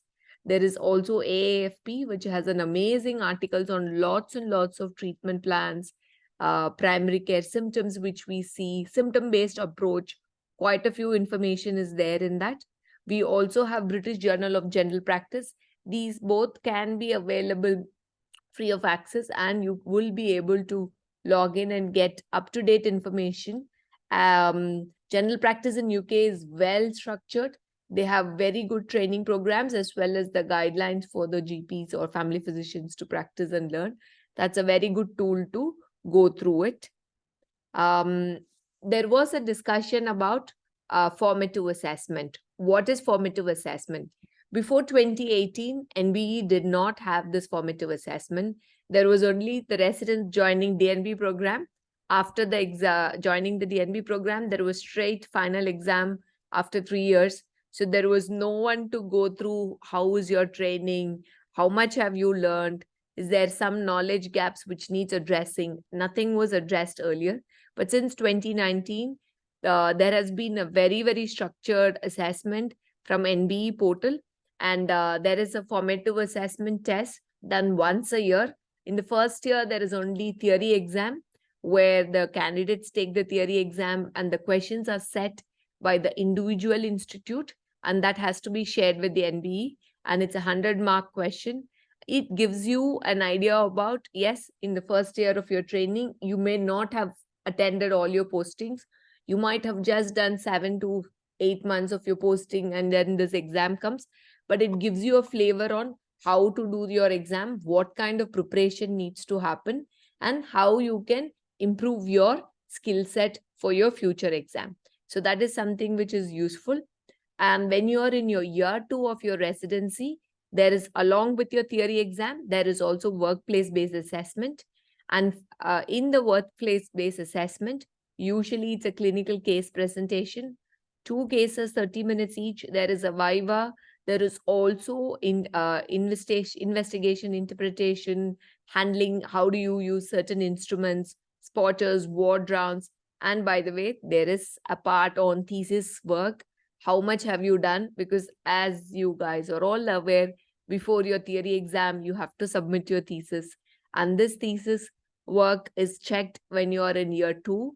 The assessor or the examiner will go through what kind of thesis you've done, how much is your sample collection, what is your review questions, how is the objective maintained, how far are you in it, and the examiner will be able to give input, and there is a mark for this. So NBE is very clear that it is important that you have to attend both your first year FAT exam and your second year FAT exam. Unless there is a valid reason, maybe because of illness or some personal emergency, there is no excuse for not attending the formative. I really emphasize all of the residents to take FAT exam as an important tool for your learning curve. And please do not take it lightly and start preparing as a part of your training program. Coming to the final exam, before that, I wanted to highlight 2 important things. One is final exam is something which has both theory and practical part. Before the theory part, how do we prepare for the theory? There are so many sample questions, especially in the last 5 years. The type of question set is generally from the family physician. As we have quite a few faculty now, luckily we are now able to set our own question papers, unlike in the past where the other specialty doctors were asked to set question paper for us. But now in the last 5-6 years, we have done it, and we are still will do, because we are getting more number of faculty. And that's a very, very, very important thing. And that also highlights the fact that you guys are all in safe hand, because you know that the examiners who's setting the paper is also a family physician. He or she will know what kind of cases you encounter and also expect what kind of management to be done by a family physician. So we set the question paper, we correct the question paper, and it's important that this gives us a very, very sort of leverage in terms of the type of questions we can answer, we can ask, and we expect our residents to do. Sample question papers are all there in NBE portal. And I'm sure Spice Route team, when they were discussing about the theory exam preparation, there are a lot of previous year question papers are there for discussion. How do you answer it? Now it has become more case-based approach. There is no straightforward questions on tell me the differential diagnosis of dyspnea. Gone are the days where we are asking all these undergraduate questions. It's more about, let's say if you meet somebody with a shortness of breath, what could be a possible differential? How will you approach this patient? What kind of treatment plan? It's more about case-based approach. It's more about practical approach. There is not much of a by hearting, and the memory part is tested. So we want our residents to prepare in such a way that during your training program, as Dr. Reshmi has already mentioned earlier, whichever case you see, go back on the same day. If let's say you see some case on heart failure, it is important that it's one of those important questions, not only for the exam, but also in our real life while we are handling the patient. So go back on the same day, find out what is the treatment, what is the latest treatment, how you can manage it, how to approach this. So if you start working from day one, I'm not telling sit and read for 5 hours every day. Just half an hour, 45 minutes every day is more than enough to brush up your knowledge. And I'm sure we are all smart enough. That's why we have entered MBBS to start with and then join the post graduation as well. So it's important that start from early days, don't wait longer and sit in the last minute and then go through the questions. That's the important thing I wanted to highlight. Theory exam has 4 papers, maximum 100 marks each. Each paper has 10 questions, 10 marks each. And again, NB is very clear in the curriculum setting. We make sure that every aspect of the curriculum is covered, starting from general medicine, pediatrics, OBG, ENT, ophthalm, psychiatry.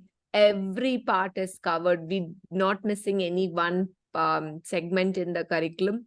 Each and every segment is covered.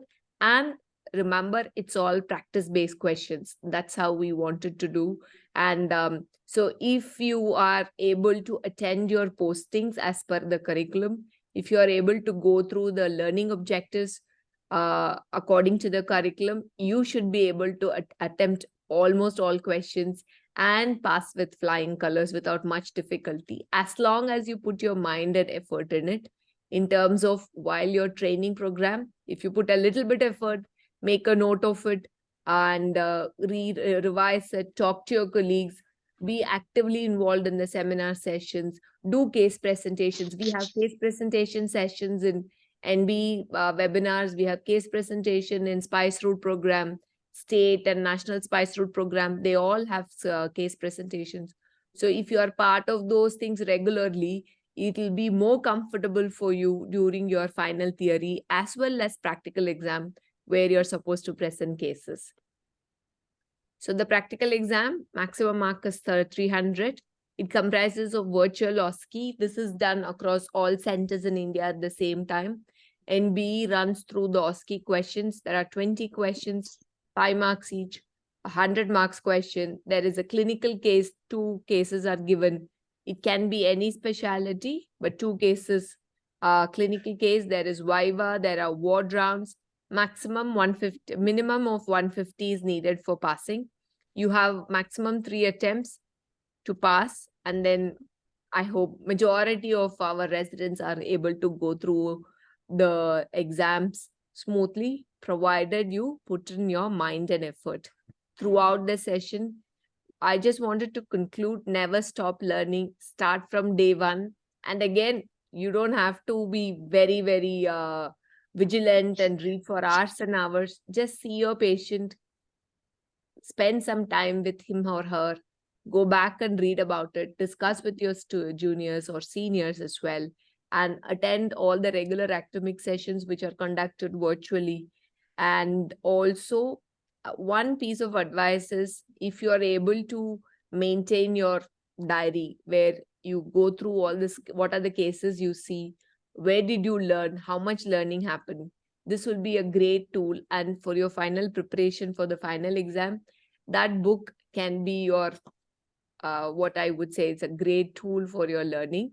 And again, exams are only a part of your learning curve. There is so much to do post exams as well, but we are all always from starting from our undergraduate or from the school, the target is exam, clear the exam, what next, what next. So never stop learning, start preparing from day one, and we are all here to guide you in this process. Best of luck. Thank you, Spice Road. Thank you, ma'am, for giving a wonderful overview of how to approach the exams. So just like ma'am has said, things have changed since 2020, where the questions are being framed in a family medicine perspective. And which clearly shows the question is being said by a family medicine person. And that is happening over the last 3 years. And as someone has asked, the question paper sample, it is available in the NB website. And more important, I have done all the compilation of the last 12 years question and I've updated in the group also. So which subject wise I have classified it and I'll put it up once again if someone has missed it. And just to add one more thing, the diploma of family medicine, you will be having 3 day paper, 3 paper session for your diploma theory exam. That last week where Raman sir told about that. If it is a 3 paper and the maternal child health and community and family medicine will be clubbed as a single paper. Medicine specialties as one paper, general surgery and other allied specialties as the second paper, maternal child health, community medicine and family medicine as the third paper. That is what the update was given by the Raman sir. So I hope you had an overview of the conduct of exam and the pattern and all and what to read and all. So having heard all this, I think it's time to hear from some of your seniors or the recent pass outs on their experience. So first I would like to call upon Dr. Kulbir. He has just completed his DMB family medicine and currently is in Haryana. To give a short overview, as we are running out of time, I would like to have a very short session. Over to Kulbir. Thank you, Vishnu sir, and thank you very much, Pastor, for giving this opportunity. Am I audible? Yes. Okay. Let's start. What is family medicine? You have learned a lot from many teachers. Now I'm on your side. I just passed 7 day back, and I wanted to ask you, like a 32-year-old lady delivered a healthy boy 9 day back in a district hospital. Today is the 10th day, and public gathering and the ceremony of the boy birth is take place, and all family members are there and relatives have gone. Now, wife, the delivered lady says she has fever from last 3 hours, and she also tell that a young baby has not passed stool from last 4 days. As this was a gathering, family gathering, his mother took 3 rasgulla, which is a diabetic known case. When he is in hurry, where he should go now to a pediatric, to obs-gynae, or to a family physician or a medicine. His father said that while dancing he has a now ankle pain. Does he need 4 doctors for a family? After 2 or 3 years, you have to know, can you treat all this family, all these 4 members? Can you treat? Then you can be a family physician. It's no point that you can treat only diabetes or you can treat only a constipated child or diarrhea. This was the motto. Learn this example, and whenever your any faculty, your any authority college ask you why you want to be a family physician and what curriculum you want, tell this example. I start that I'm a proud physician. Just 10 day past away, a young physician because I did my residency with dedications in every streams. In obs-gynae 6 months, pediatrics 3 months, surgery 2 months, eye, ENT, skin, although 18 months medicine also. So I am not treating family. When I treating family, family unites, become a village, village unites and become a district, and district unites, become a state, and state unites, become a nation. I am treating my nation.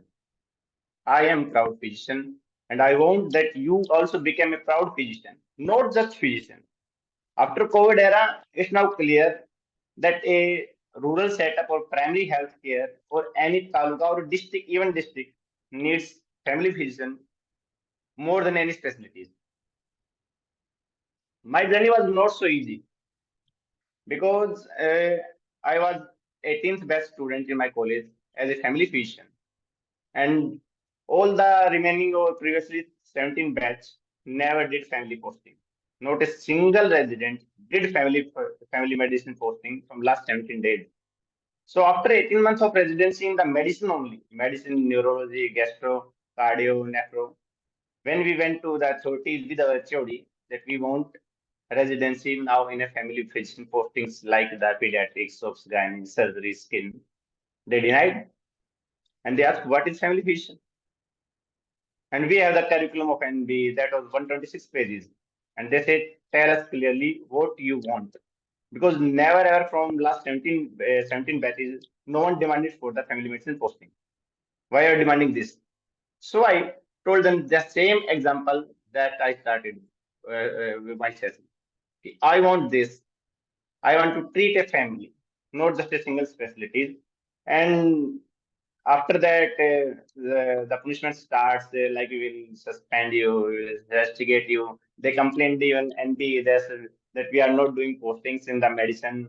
They didn't say that we are demanding for the family medicine, but okay. And after that, the one-win situation was that we got some postings and we done some. As I am from North India and our college didn't have any of the family physicians. None of faculty was family medicine. So they don't know really how much preparation we need in the obs-gynae, how much in the surgery, what should be our learning in the obs-gynae, pediatrics. So here is the platforms, ISRU and AFPI. They are going for the question bank discussions, OSP case discussions, and after theory, we requested after the coaching sessions, we requested the spice route that please arrange at least one session in the North India. This was the first time that we requested for the family medicine orientation program physically. And in the short notice, in the short request, spice route arranged this in the second and 3rd September, and our exam was on 20th September. And we learned a lot. I presented first time the case in the Ops Gani to the Harashmi ma'am, and she is not so strict, but she is strict. You will learn this in the practical sessions if you encounter. And Spice Route helped me a lot. So, in real, your attitude matters. If you are thinking family medicine is just the alternate of medicine, then 1 year residency is enough for you. Do 1 year residency in the medicine and just enjoy whole life. Or you want to become a family physician, then it's challenging for you. You have to go pediatrics, you have to go standard, you have to other branches also.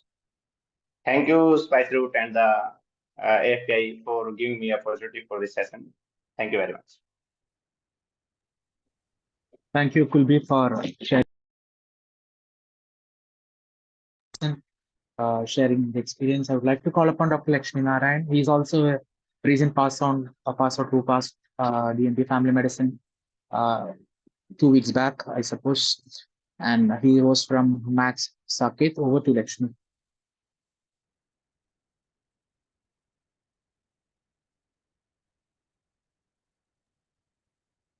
Hi, all. I'm Dr. Lakshmi Narayan here. So I'll just simply complete the thing with the how my journey was in my hospital and how Spice Route and AFP has helped me in passing out from the family medicine residency. Actually, I was nowhere out of during a residency. After 1.5 years only, I got to know through Dr. Gunjan ma'am that such program is running, like Spice Route and AFP is there. So ma'am only initiated everything, and then we started presenting cases in like Tamil Nadu state and in Kerala and everywhere. Then gradually we got pick up towards our academics only in the second half of our residency, not in the first half. We never knew about anything. Neither our department has showed any concern about academics. It's all the effort of Spice Route and AFPA for the learning purpose.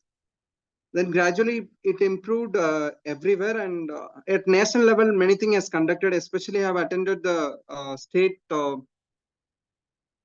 conference in Tamil Nadu and training program in Kerala also we have attended. It was very good, and these opportunities has helped me. And moreover, Spice Route has arranged practical session in the September of last September, which helped us a lot for the practical exam preparation. So I'd advise all the new resident to keep in touch with your respective state chapters of Spice Route and do present the cases, whatever you see. You don't need to find a specific case finding. You just present a case, whatever you see. There you learn a lot. And daily do study for few hours to sharpen your knowledge. All the best for everyone. Thank you, Dr. Lakshmi and Dr. Kulveer. Thank you. And I think with exhaustive 2 hour session, this time is almost 10 past. And we have got the info from so many of the speakers, teachers, and the peers who have just passed out how to go about with your training in next 2 years or 3 years of family medicine post graduation. And if you have any queries, we can address one or two queries if you have any. If not, you can post the queries in the groups where we will take it up and give you your reply.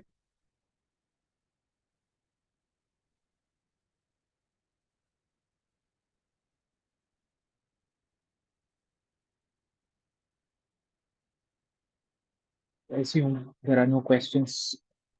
So Yeah, I let's wrap. would like to call upon Dr. Bityut Banerjee. He is the Spice Route lead of Haryana to deliver the vote of thanks. Hi, good evening. Am I audible? Yes, Dr. Bityut. Yes. So, good evening, one and all, and thank you, Spice Route, for the wonderful session. And I would like to thank each of our senior faculty members, Raman sir, Vandana ma'am, Mohan Kuvendra sir, Rashmi ma'am, and Srividya ma'am for exactly guiding the students right from their beginning days as to what they are supposed to expect and how to rather than react, respond to what they are served in their posting. And Dr.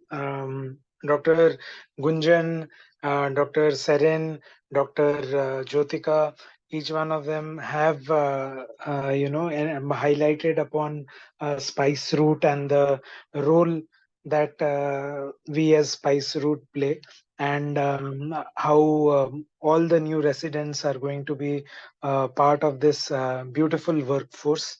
And I think the learning never stops in family medicine, and that's the most exciting thing about the discipline, and that has been explained in detail.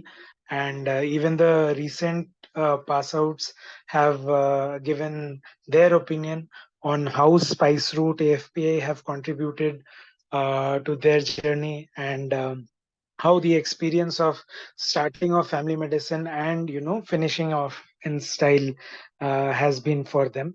So I hope all the residents have learned a great deal about family medicine and how to proceed in the next 3 years. And we can assure you, we as AFPI and Spice Route can assure you that we'll be with you through and through this journey and even beyond that, to ensure that you don't have to face the difficulties that the your senior batches or even those who had like started off this discipline or started off AFPA for that matter had to face. So thank you everyone for attending this session and for being patient listeners, and we hope that we have been able to throw some light and encouragement towards your pursuit in family medicine. Thank you.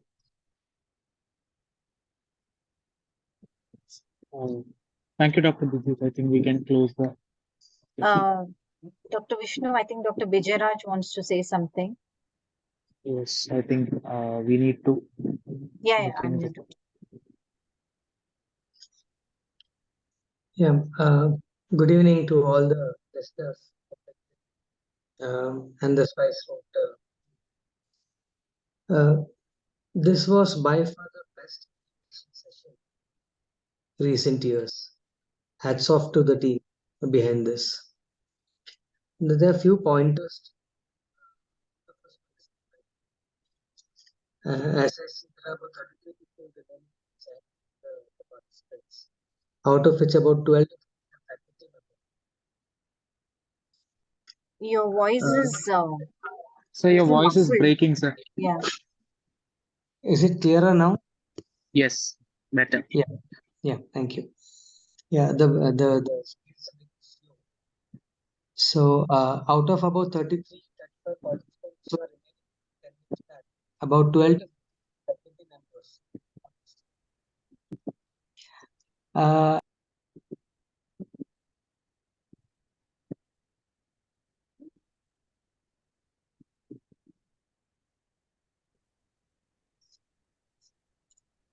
Is it audible now? So it is breaking, sir. Yeah. Okay, fine. We'll do one thing. We'll some other forum. So no problem. I think the net is a bit slow.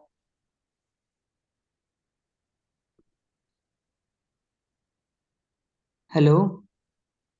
We can't yeah. hear you. Probably if you could pass on the message, we'll post it on the group or something Yeah, like that. fine. So I'll do that. Yeah. Thank you. That's okay.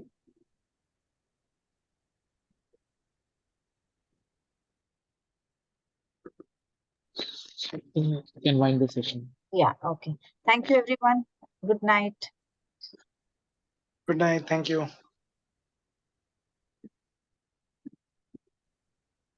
Good night.